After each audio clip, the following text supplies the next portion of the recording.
Samajwadi party पन्ना के द्वारा जिले में व्याप्त भ्रष्टाचार एवं अन्य समस्याओं के संबंध में कलेक्टर के माध्यम से मुख्यमंत्री के नाम 8 सूत्री मांगों के संबंध में ज्ञापन सौंपा है, जिसमें मुख्य रूप से जेके सीमेंट कंपनी में स्थानीय शिक्षित बेरोजगारों को प्राथमिकता देने, जेके सीमेंट के वाहनों से होने वाले हादसों में मृतकों एवं घायलों को उचित मुआवजा देने, विद्युत कर्मियों एवं विजिलेंस टीम की मनमानी रोकने, झुग्गी झोपड़ी में रहने वालों को पट्टा देने, जिला अस्पताल में डॉक्टरों की कमी पूरी करने और मरीजों एवं प्रसूताओं के परिजनों से हो रही अवैध वसूली रोकने, नगर में शुद्ध पेयजल और सफाई की व्यवस्था करने, लंबे समय से जमे अधिकारियों के स्थानांतरण, निजी विद्यालय संचालकों की मनमानी रोकने, रेत का अवैध उत्खनन और परिवहन रोकने की मांग उठाई गई है।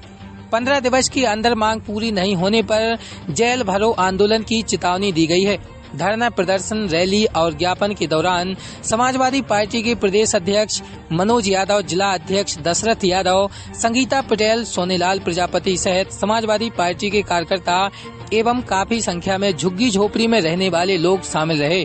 पन्ना जिले में जो सीमेंट फैक्ट्री चल रही है यहाँ पर जेके सीमेंट की, उसमें यहाँ के स्थानीय लोगों को आश्वासन दिया गया था जब फैक्ट्री का निर्माण किया गया, बाद में भी आंदोलन हुए हैं कि यहाँ के स्थानीय लोगों को 70% को रोजगार दिया जाएगा, लेकिन आज तक 70% तो छोड़ दिए कि 30% को भी नहीं मिल रहा, 20% को भी नहीं मिल रहा, 10% को भी नहीं मिल रहा। ठीक है ना, उल्टा किसी को भर्ती भी कर लेते हैं दबाव में तो उसको दूसरी जगह बाद में ट्रांसफर कर दिया जाता है, जिससे वो अपने परिवार से दूर रहता है, बेचारा फिर बेरोजगार होता है।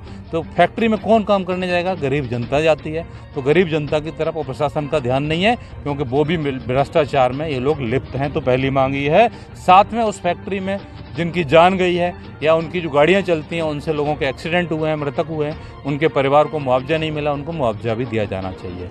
दूसरी मांग है हम लोगों की, जिले में बिजली विभाग के जो बेचारे गरीब जनता है, इनके घर में 2-4 बल्ब जलते हैं, एक कूलर होता है ज़्यादा, एक पंखा होता है, वहाँ भी मनमाने बिल आ रहे हैं और उनकी कोई सुनवाई नहीं कर रहा है बिजली विभाग। तो ऐसे लोगों पर नकेल कसनी चाहिए और आगे से इनके बिल भी माफ़ किए जाने चाहिए और आगे से व्यवस्था हो प्रशासन की, बिजली विभाग की, कि गलत बिल न भेजे जाएँ। तीसरी मांग है कि गरीब जो हमारी जनता है, इनको जो रह रहे हैं, जो रहवासी हमारे झुग्गी और झोंपड़ी में, उन लोगों को पट्टे दिए जाने चाहिए, क्योंकि सरकार वादे करती है लेकिन नहीं दिए जाते हैं, जबकि प्रावधान भी है सरकारी कानून में। तो ऐसे लोगों को तुरंत पट्टे दिए जाएं, ये मांग रखी गई है। जिला चिकित्सालय पन्ना में ना तो उचित डॉक्टर हैं, अच्छे डॉक्टर विशेषज्ञ नहीं है, और डॉक्टर आ भी जाते हैं तो मशीनों की व्यवस्था नहीं है, जिससे गरीब जनता का इलाज वही आती है प्राइवेट अस्पतालों में। सरकारी अस्पतालों में, प्राइवेट में जो अमीर लोग हैं वो तो चले जाते हैं, दूर इलाज करा लेंगे, दिल्ली करा लेंगे, बॉम्बे करा लेंगे, लेकिन गरीब जनता का इलाज कहाँ होगा? सरकारी अस्पतालों में होगा। तो उनकी उचित मशीनों की व्यवस्था की जाए, जिससे जांच हो पाए क्या बीमारी है, साथ में उचित डॉक्टरों की व्यवस्था भी की जाए, जिससे यहाँ की जनता परेशान ना हो। पांचवी मांग है हम लोगों की कि नगर के वासियों को शुद्ध पेयजल की व्यवस्था होनी चाहिए। हमारी केंद्र सरकार की योजना भी बहुत दिनों से चल रही है और 20 साल से भारतीय जनता पार्टी की यहाँ सरकार है। पेयजल आज तक पन्ना जिले में नहीं मिल रहा, तो गांव की स्थिति, शहर बाकी तहसीलों की स्थिति क्या होगी? तो यहाँ पे व्यवस्था होनी चाहिए।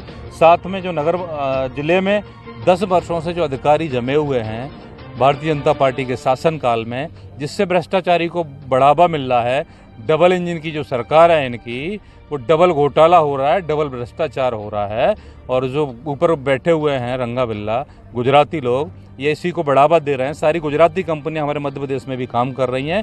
आप देखेंगे अभी हमीदिया अस्पताल में जो काम करके गई है गुजरात की कंपनी, भोपाल का बड़ा, सबसे प्रदेश का बड़ा अस्पताल है हमीदिया अस्पताल, वहाँ भी घोटाला हुआ है। तो इसी तरह यहाँ भी बहुत सारी कंपनियाँ काम कर रही हैं। इन लोगों को बंद किया जाए, हमारे स्थानीय जो यहाँ के ठेकेदार हैं, यहाँ के जो व्यापारी हैं, उनको काम मिलना चाहिए।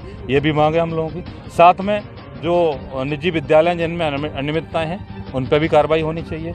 8वीं मांग है हम लोगों की कि पन्ना जिले में खनन का मामला है, जो यहाँ पे सरकार के द्वारा नियमों से विपरीत जाके जो खदानें चलाई जा रही हैं, यहाँ के ठेकेदार निजी ज़मीनों में रेत का उत्खनन कर रहे हैं और खेतों को बर्बाद कर रहे हैं। जो हमारे किसान हैं उनके खेतों को बर्बाद किया जा रहा है। वो कुछ कहते हैं तो बेचारों के ऊपर गाड़ियाँ चढ़ा दी जाती हैं, उनको धमकी दी जाती है, क्या कर लोगे, गुंडागर्दी की जाती है।